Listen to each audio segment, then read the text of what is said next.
Good morning, afternoon, or evening from whenever or wherever you are watching this video from. I am Jack Adamas back with my Premier League football predictions, episode 4, game week 4.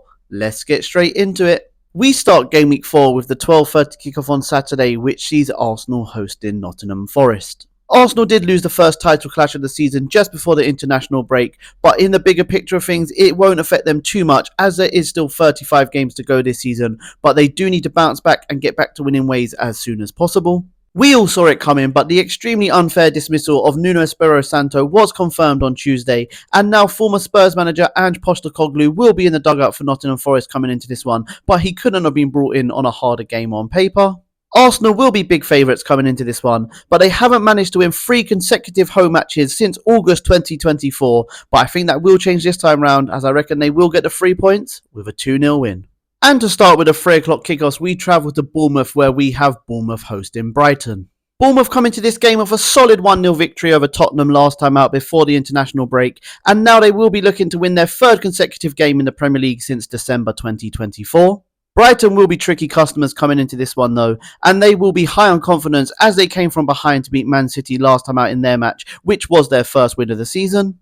Brighton hold the bragging rights here as they have won 5 of the last 6 top flight head-to-heads between these two sides, but I do believe that Bournemouth will win this time round though in a hard-fought 2-1 victory. Next we travel to Selhurst Park where we have Crystal Palace hosting Sunderland. Palace are currently on their longest ever unbeaten run in the Premier League, which is 9 matches without tasting defeat, where they have 3 wins and 6 draws to their name. And if they do avoid defeat here, it'll be the first time they have avoided defeat in their first 4 matches of a top flight season since the 92-93 season. Sunderland were heavily tipped for relegation this season, and I know it's only early doors, but they are showing signs that they can hold their own in the Premier League and that they are going to be hard to beat this season.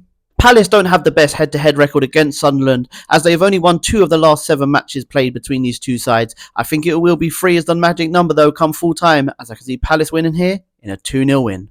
Next up we have Everton at home to Aston Villa. The international break couldn't have come at a worse time for Everton as before that they were on a 3-game winning streak in all competitions, which led to David Moyes being nominated for Premier League Manager of the Month.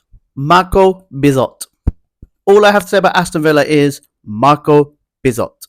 Now, jokes aside, the shock of the season so far is just how bad Aston Villa have been, as they are still the only team in the Premier League not to score a single goal this season. But they did do some very good business on transfer deadline day, especially in the attacking third, so it's only a matter of time before they turn this round.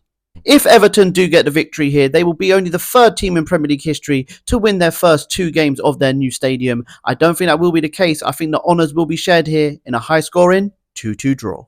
Next we travel to Craven Cottage where we have Fulham at home to Leeds. Fulham are one of 4 teams in the Premier League still without a win under their belt this season, but they will be seeing this as a good opportunity to get their first win of the season as it is their easiest game on paper so far. Leeds though, they will be coming here on confidence as they will be seeing this as a winnable game themselves, but they will have to find their shooting boots if they are as they have only scored 1 goal in their first 3 matches. Fulham have conceded a penalty in their last 5 consecutive matches in the Premier League. No team in Premier League history has conceded 6 penalties in 6 consecutive matches. I do think Leeds will score here. I don't think it'll be from a penalty though, as I can see Fulham getting the victory and the 3 points in a 3-1 victory. And for the last 3 o'clock kickoff, we travel to St James's Park as we have Newcastle hosting Wolves.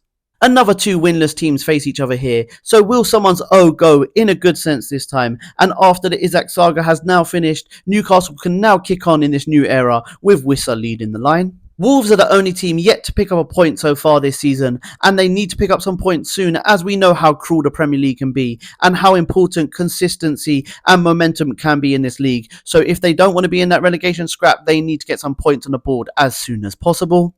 Newcastle have only been beaten twice in their last 20 top flight head-to-head games against Wolves, a trend which will continue here as Newcastle O will go as they get a 2-0 victory in a routine win. Moving on to the 5:30 kickoff on Saturday, we have the London derby between West Ham and Tottenham. West Ham were under serious pressure, but after a massive victory in a 3-0 win away to Nottingham Forest, that pressure has now been eased on West Ham and Graham Potter, and they need to build on that, and they could potentially do so in this match. Spurs look very good in their first 2 games of the season, scoring 5 goals and conceding none, but just before the international break they were brought back to life as they did lose at home 1-0 to Bournemouth in a match where they did get outplayed. And Spurs haven't won in their last 5 visits to the London Stadium, with 1 defeat and 4 draws, but I do think that will change this time round, as I can see Tottenham getting the victory here in a 2-1 hard-fought victory. And for the 8 o'clock kickoff on Saturday, it is the second consecutive West London derby as Brentford host Chelsea. Brentford have had a decent start to the season with 2 wins and 2 losses in all competitions in their first 4 matches, and they have only drawn 1 of their last 10 matches, so I don't expect this one to end in a draw either. Chelsea are playing in their 4th consecutive London derby, and with a controversial win last time out, it means they've won 2 of their opening 3 matches for only the 2nd time in the last 7 seasons. Only 1 of the last 8 Premier League head-to-heads between these 2 sides have been won by the home side on the day, a trend that I think will continue here, as I can see Chelsea getting the victory in a 2-1 away win. Moving on to the first of 2 games played on Super Sunday, it is the 2 PM kickoff between Burnley and Liverpool. I must say the fixture list has not been kind to Burnley, as in their first 4 matches they have played 3 sides in the traditional top 6, although last time out they did put in a very good performance against Manchester United, and they're going to have to put in an even better performance if they're going to get anything out of this one. Liverpool are the only team with their 100% record still intact this season so far in the Premier League, and they will be looking to make it 4 out of 4 come full time, and they will be confident in doing so, as they did beat Arsenal just before the international break. Unfortunately for Burnley, they have lost 14 of their last 18 matches against Liverpool, and they have lost all 6 of the last ties played at Turf Moor. Make that lucky number 7 for Liverpool come full time, as I can see them winning in a convincing 3-0 victory. And to round out game week 4 in the Premier League, it is the 4:30 kickoff on Sunday. It is game of the weekend, as we have the Manchester derby as Manchester City host Manchester United.